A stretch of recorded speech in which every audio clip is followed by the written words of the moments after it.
Hello ladies and gentlemen, and welcome to a Sunday episode of Ted's Brew Cellar with me, your most gracious host, Ted, the premier alcohol review show here on YouTube. It is currently 5:42 on the 19th of September 2021. I hope I'm finding you all in a good state of affairs, and if I'm not, then I hope things improve for you very, very soon.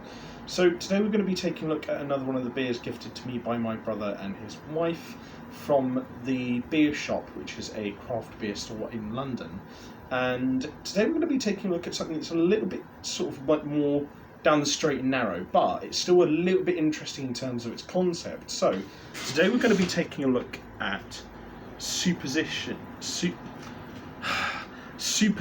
which is by the Solvay Society, which is a London-based sort of Belgian-style beer brewery, and this is basically a combination of a session IPA and a Germanic kind of Weissbier. So I'm interested to see what that's like, because session IPAs and German Weissbiers are kind of like about as far removed from each other in terms of like lagers and beers that you could possibly imagine. So I'm interested to see what this is like.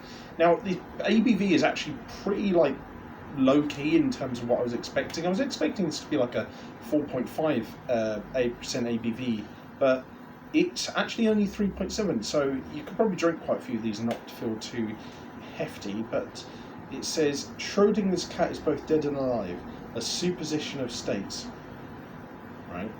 A session IPA's intense citrus and tropical fruit aromas, and a Belgian Witbier's, it's a Belgian Witbier, sorry, not a German Weissbier, sorry. A Belgian Witbier's peppery spice exists simultaneously. Lemon sherbet and slight clove aroma with a silky mouthfeel, a touch of white pepper finish, all at an easy 3.7 ABV. Okay, so I'm getting the impression there that it would probably be a little bit zesty, a little bit spice, but generally quite sort of like straight down the narrow. So I'm interested to see what this is like. I do think the design of the can is a bit confusing, but the colours and the line work are nice enough that I do like looking at it.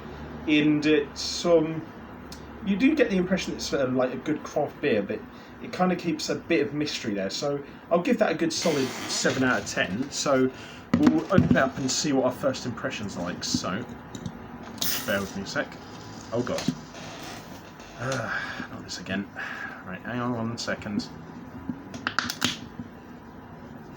Just got to dab it so it just doesn't like drench my desk in beer again like last episode. Right, so let's have a little snifter then. Okay, yeah, definitely smells like a Witbier, like sort of light, hazy, sweet, white beer.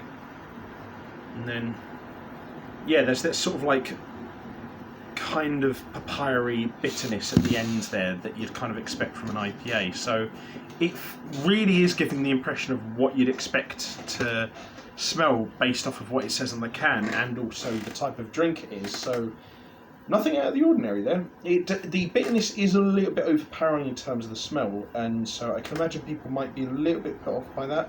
But generally speaking, it does smell good overall. So we'll give that an 8 out of 10 for the nose. But anyway, we'll just have ourselves a quick palate cleanser of water first.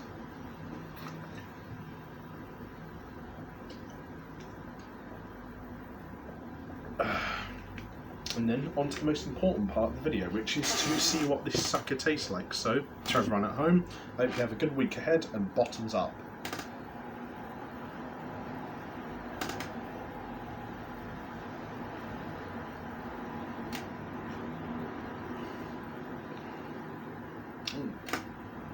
That's very strange. It's decent though. It's just not quite.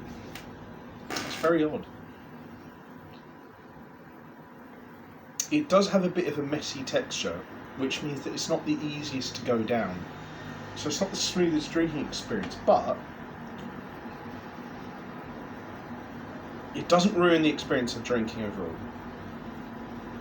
In fact, I think actually the haziness of the texture does kind of break up like the bitterness from the session IPA part of the drink, and it sort of like allows that to sort of like more seamlessly be blended in with the sort of like slightly lighter and sweeter Witbier kind of taste that's throughout there as well. The Witbier is kind of like more like the through line, whereas the a session IPA is more so concentrated at the beginning and then the finish as well. So I feel like on one hand you could say that the flavour could be a little bit more balanced, but I feel that in this case, having it be a bit unbalanced and having it sort of like so disproportionately split apart actually kind of works. You know, you've got that zang at the beginning of like that slight bitterness, and then like at the end there's this slight little citrusiness at the end, that slightly pepperiness, and then that sort of like caps off the whole sort of hazy, wheaty sweetness throughout the middle really nicely. And I think generally speaking the flavour is definitely the strongest part of this. It's really nice tasting beer. I just wish the texture was a little less hazy and a little bit smoother. Then I think it would be definitely I think it would definitely be a lot more of a smoother drinking experience. I wouldn't say it'd definitely be miles better, because the thing is, even with it sort of being a confusing sort of texture, it's still a really well made beer and it is still really tasty. So